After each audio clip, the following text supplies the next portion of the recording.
Amen. Maranatha. Alléluia. Christ vient. Et Christ vient plutôt que l'on croit. Gloire à Dieu. Alléluia. Seulement, pour croire que Christ viendra nous chercher, il faut être enfant de Dieu. Alléluia. Merci Seigneur. Et en cet après-midi, il faut que tu sois sûr que tu sois un enfant de Dieu. Alléluia. Merci Seigneur. Je vais prier le Seigneur afin qu'il puisse m'utiliser. Alléluia. Béni soit ton Saint-Nom, Jésus, mon Dieu, mon roi. Que ton nom soit béni et glorifié. Jésus, mon Dieu, mon roi, je viens devant toi, Seigneur, mon roi, afin que tu puisses m'utiliser, Seigneur, comme un bon instrument. Seigneur, Seigneur, prends, Seigneur, mon Dieu, toutes les rênes, Seigneur, de mon corps, de ma voix, Seigneur, mon Dieu, de mes pensées, Seigneur, mon Dieu. Seigneur, que tu puisses distribuer le pain que tu as mis dans mon cœur.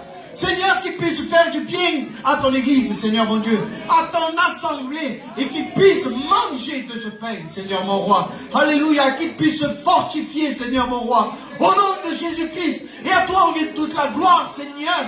Alléluia, au nom de Jésus-Christ. Amen. Amen. Je vous garantis que ce petit morceau de pain, je ne l'ai pas compris au départ. Je ne le comprenais pas. Je vais vous dire le cursus, le développement, comment c'est venu. Parce que je peux vous dire que ça a été une lutte acharnée. Et quand on dit qu'il faut se mettre, quand il faut se mettre à part et qu'il faut rechercher, oui, la présence de Dieu, oui, il ne faut pas s'arrêter aux 5 premières minutes. Il faut aller jusqu'à la bénédiction. Alléluia. Église de Dieu, tu es une guerrière, une vaillante. Et tu dois vaincre. Tu dois vaincre la chair. Amen. Gloire à Dieu.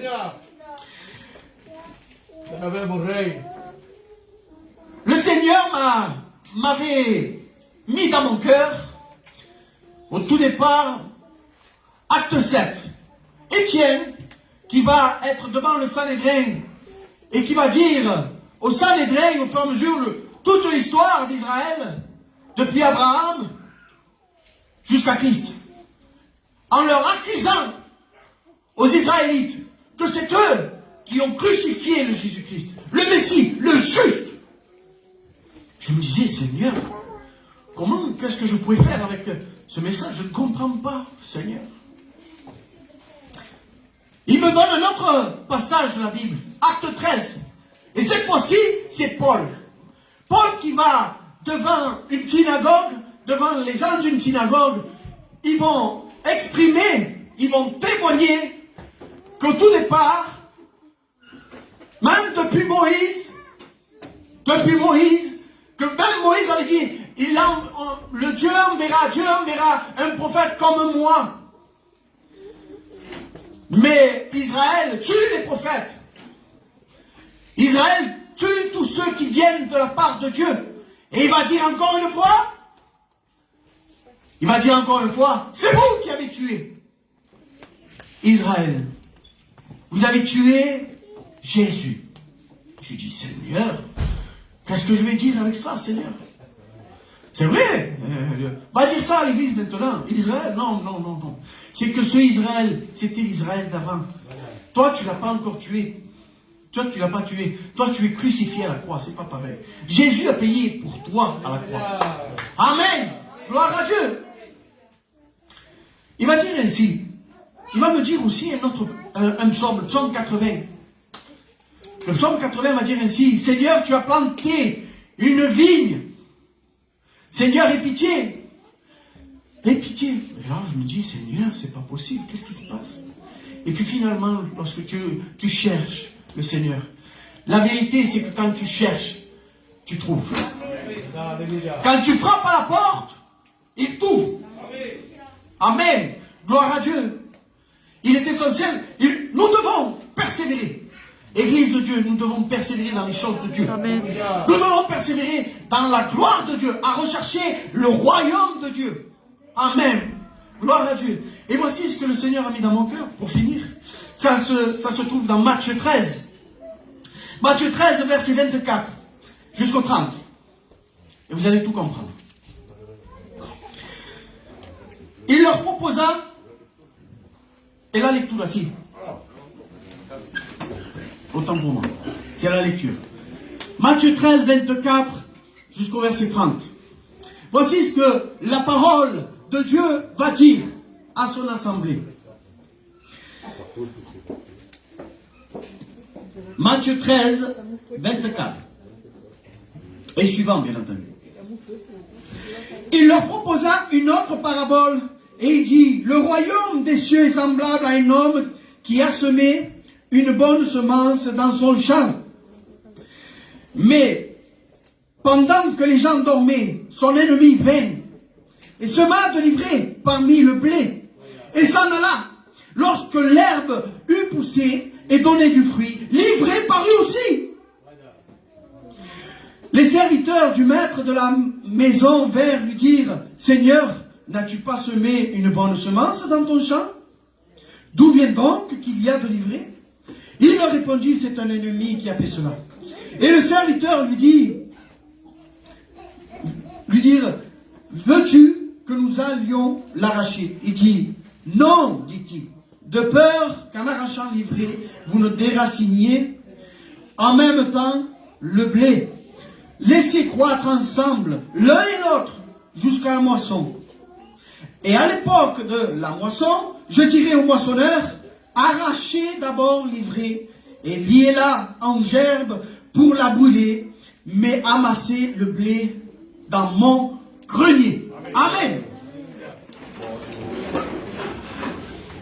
Gloire à Dieu. Et là, tout devient clair.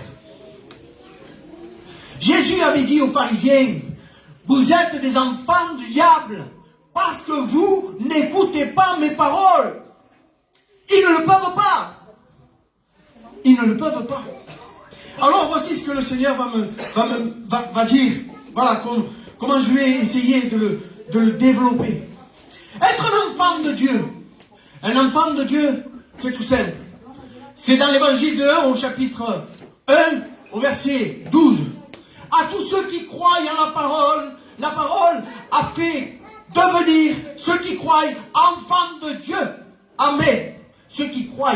Et aujourd'hui, tu dois croire en la parole de Dieu. Tu dois croire en la parole de Dieu. Alléluia. Église, est-ce que tu crois en la parole de Dieu? L'église dit Amen. Amen. Nous devons persévérer à croire que nous sommes enfants de Dieu. Alléluia. Les enfants de Dieu dans 1 Corinthiens 2:9 va dire ainsi. Les enfants travaillent, ils sont ouvriers avec Dieu. Si les enfants travaillent avec Dieu, ils travaillent pour Dieu.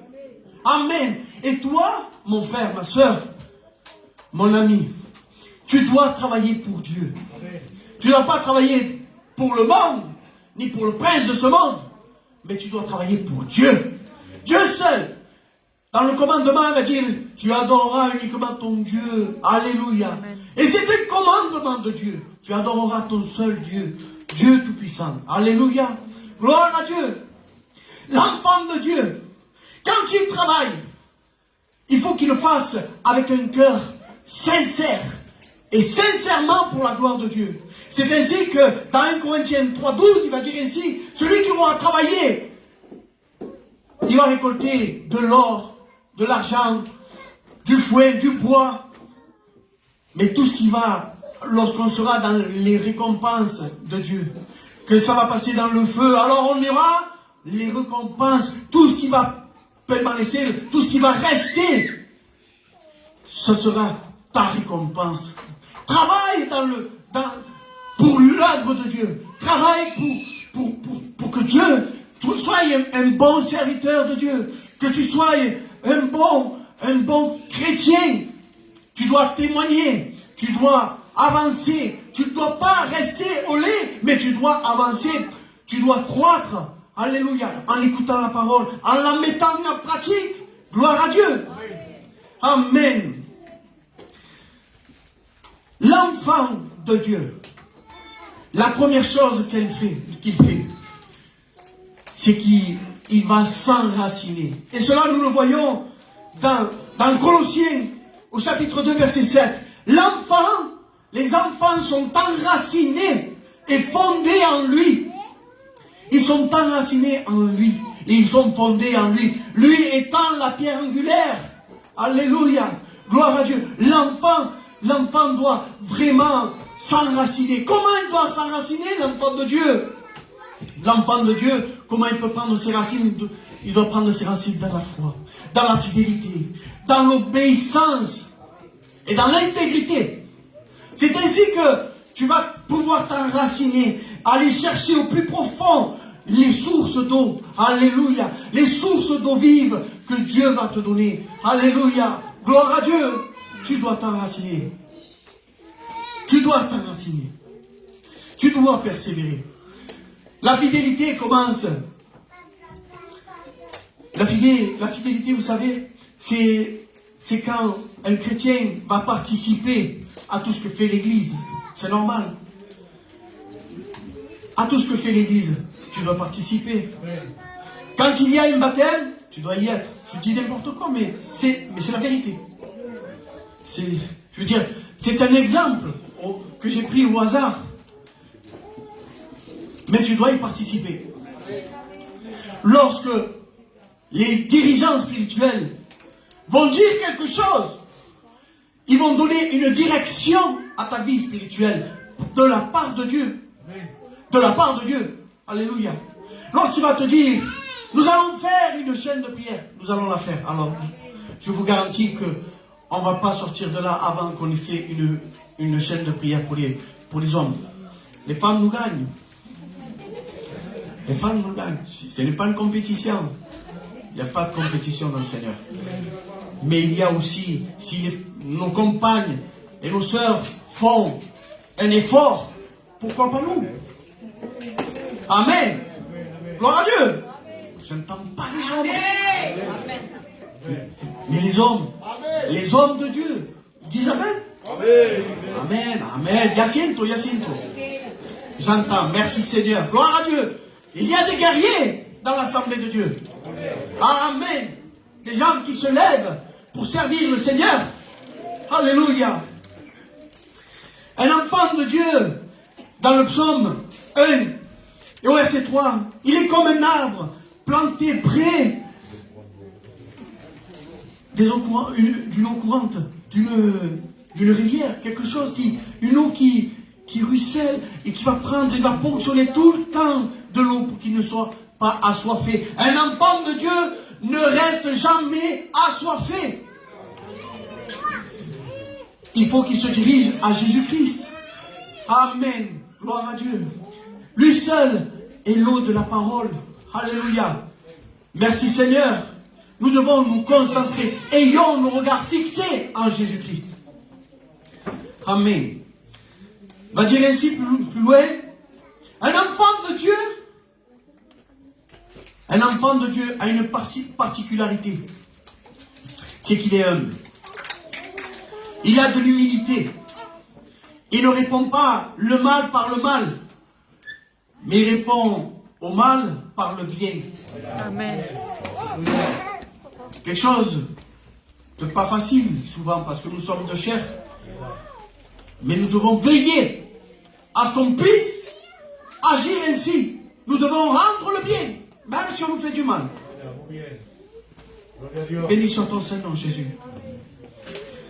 Maintenant, nous allons voir Matthieu 7, 16 va dire ainsi qu'on reconnaît l'arbre en son fruit. Amen. C'est ainsi que lorsque on va voir un enfant de Dieu va donner un fruit. Et quel est ce fruit? Eh bien, je vais vous le dire. Il va porter de l'amour. De l'amour pour son prochain. De l'amour pour qui que ce soit qui vienne devant lui. Alléluia. Il va donner aussi de la joie parce qu'il la reçoit de Dieu. Rends-moi la joie de mon salut. La joie vient de Dieu. Et cette joie, tu peux la transmettre. Un sourire se partage. Alléluia. Une joie. Vous savez, quand Étienne s'est endormi, il est parti auprès du Seigneur. Vous savez comme ils l'ont vu, le Sanhédrin? Ils l'ont vu comme un ange. Son visage était comme un ange. Et nous devons lui ressembler aussi. Parce que lui, il a reçu du Seigneur. Nous aussi, nous devons le recevoir du Seigneur. Amen. Nous recevons la joie du Seigneur. Nous recevons aussi la paix. Un enfant de Dieu vit dans la paix. Il vit en paix. Vous savez pourquoi? Parce qu'il vit dans la droiture. Il vit dans la vérité. Le Seigneur Jésus-Christ a dit, dites la vérité.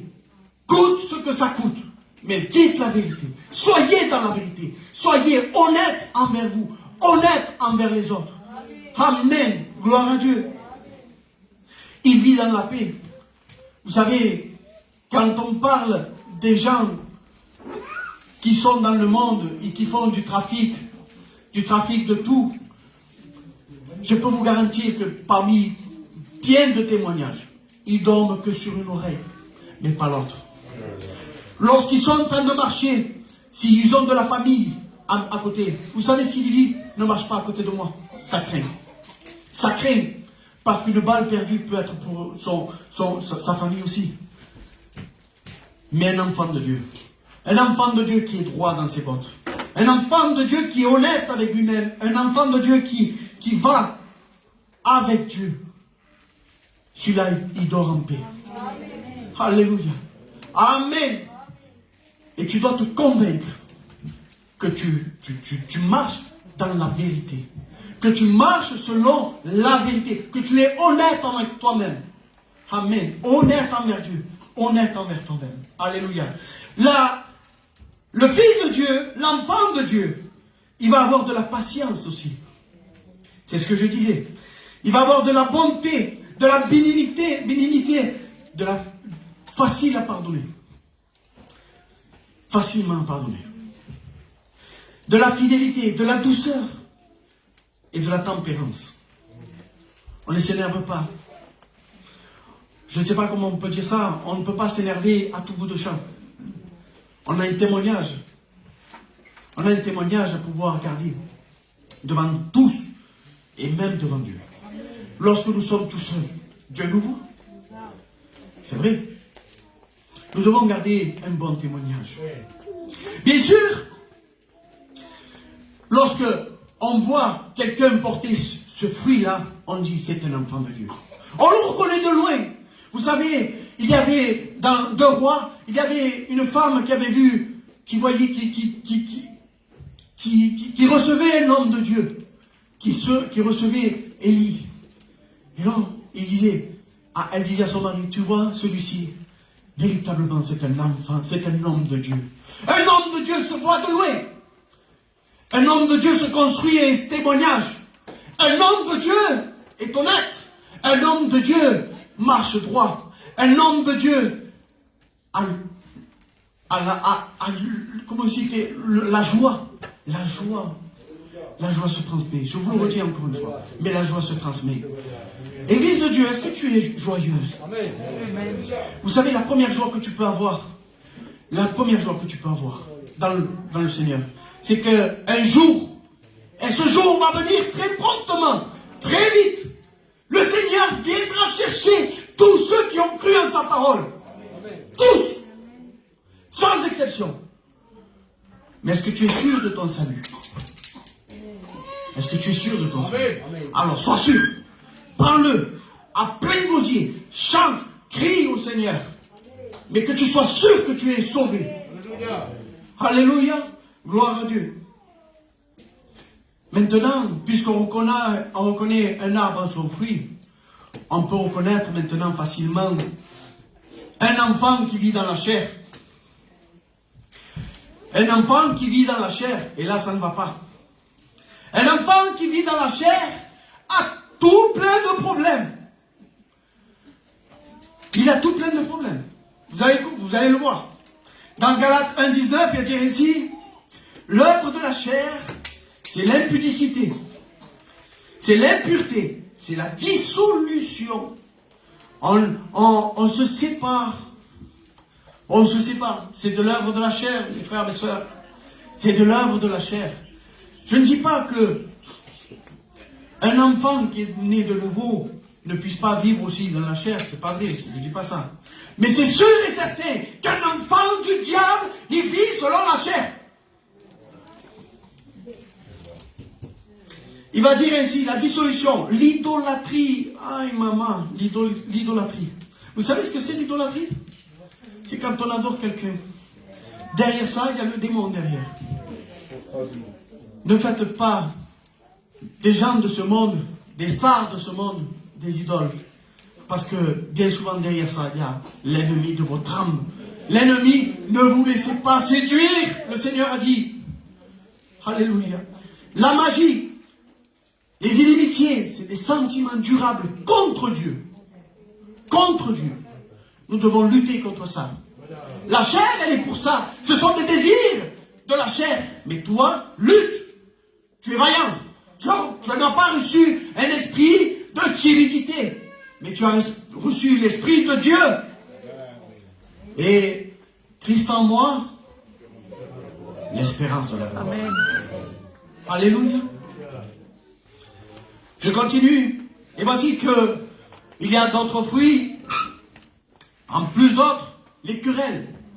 Les querelles, c'est quand on se dispute. On se dispute. Les jalousies. Ah, si j'avais celui, ah là là, j'aimerais trop lui enlever ce qu'il a, lui. La belle Porsche, la belle Ferrari. Je préfère avoir un pain sec à la maison et vivre en paix. Amen. Que d'avoir la Ferrari et d'être comme ça tous les jours. Les animosités, les disputes, les divisions, les sectes, l'envie, l'ivrognerie et les excès de table, et tout cela, tous ceux qui pratiquent cela, je dis de la part du Seigneur, c'est écrit dans la Bible, ils n'hériteront pas du royaume des cieux. Nous devons faire attention, mes frères. Nous devons faire attention, mes sœurs, à tout ce qui était dit dans la Bible. Nous devons, coûte que coûte, tu n'as pas reçu, comme je disais, un esprit de timidité, de colbaldia, si je peux, de lâcheté. Non, tu as un esprit de Dieu. La divinité, le Père, le Fils et le Saint-Esprit vivent en toi. Alléluia. On reconnaît l'arbre à son fruit. Alléluia. Vous savez, puisque tu dois être sûr, nous ne devons pas faire comme Adam et Ève. L'ennemi vient. L'ennemi vient pour séduire. Il ne va pas te proposer quelque chose que tu n'aimes pas. Il va te proposer quelque chose que tu aimes. Mais en acceptant, je ne sais pas si c'est l'argent, je ne sais pas si c'est le travail, je ne sais pas si c'est autre chose. Mais il va t'éloigner de Dieu. Et lorsqu'il va t'éloigner de Dieu, vous savez que le diable est comme un lion, rugissant, tournant autour de celui qui se laissera dévorer. Alors, veillons et prions, afin de ne point tomber en tentation. Gloire à Dieu. On va la faire, cette chaîne de prière, les frères. Gloire à Dieu. La finalité de chaque comportement, un enfant de Dieu, lorsqu'il n'est pas converti, il va droit dans un chemin large, spacieux, le chemin, mais qui mène à la perdition. Mais celui qui est né de nouveau, il fait demi-tour. Il ne revient pas. Il fait demi-tour. Il va vers la croix. Et après, il chemine la croix. Il va plus loin que la croix. Il marche. Il grandit. Le Seigneur Jésus-Christ veut que tu ailles plus loin. Ne reste pas à la croix. Si tu as reçu la croix, merci Seigneur. Gloire à Dieu. Mais nous devons avancer. Alléluia. Nous ne devons pas rester au lait. Mais nous devons aussi un peu manger un peu plus de solide. Alléluia. La finalité, je vous l'ai dit, selon la parabole de l'ivraie, c'est que ceux qui sont dans l'ivraie, qui marchent selon comme l'ivraie, leur finalité c'est le feu de la gêne. C'est la perdition. Mais celui qui change, qui se tourne vers Jésus, parce que le diable ne peut pas t'empêcher de venir à Dieu. Il ne peut pas. Si tu es sa propriété, change de crèmerie. Vas-y. Tu changes et tu changes de propriétaire. Tu viens avoir le sceau de Dieu. Amen. Et alors tu seras gardé dans le grenier de Dieu. C'est le repos de Dieu. Lorsque Jésus viendra te chercher, tu es sûr et certain que tu seras avec tous les frères. Que tu seras avec ceux qui sont partis avant nous. Amen. Et nous serons ensemble. Nous partirons ensemble, en un instant, en un clin d'œil. Nous serons changés. Et ceux qui sont partis avant nous, ils ne nous ont pas dévancé. Non, non, non, non. Ils ressusciteront premièrement. Alléluia, les morts. Et puis nous partirons ensemble à la rencontre du Seigneur. Amen. Tu dis pas Amen. Amen. Frère, c'est la parole de Dieu. Gloire à Dieu. Merci Seigneur. Bien. Tu dois passer par la repentance. Tu dois passer par la repentance. Je ne sais pas quelle heure il est, quoi. Voilà. Tu dois passer par la repentance. La repentance, c'est quelque chose qui t'est mis dans ton cœur. Quelque chose qui te dit, j'ai péché Seigneur. Tu dois faire comme le fils prodigue, qui va rentrer en lui-même et qui va se rappeler que dans la maison du Père, il y avait du pain en abondance. Tu dois te repentir, tu dis, Seigneur, c'est vrai que depuis que je marche de cette manière, ça ne va plus. Mais souviens-toi d'où c'est que tu es tombé. Relève-toi. Alléluia. 7 fois le juste tombe, mais il se relève. Dieu le relève. Alors prends l'opportunité. Amen. Marche. Lève-toi et marche. Alléluia. Et si la nouvelle naissance, je le dis, je le redis, c'est quand tu donnes ton cœur à Dieu. Tu donnes toute ta confiance à Dieu. Est-ce que tu as donné toute ta confiance à Dieu? Amen. Alors, aujourd'hui, je veux que tu te lèves. Je veux que tu te lèves, Église. Lève-toi, Église. Église, lève-toi. Et je veux que tu prêtes serment au Seigneur Jésus-Christ. Si tu es là, c'est pour que tu puisses vaincre. Tu vas dire, Seigneur, à partir d'aujourd'hui, je veux continuer avec toi. Alléluia. Je suis sûr de mon salut. Amen. Gloire à Dieu. Je veux marcher avec toi. Je m'engage à marcher avec toi. Car tes enfants, ceux qui marchent avec toi, tout ce qu'ils font, ça leur réussit. Gloire à Dieu. Que le Seigneur vous bénisse. Vous pouvez voir ça.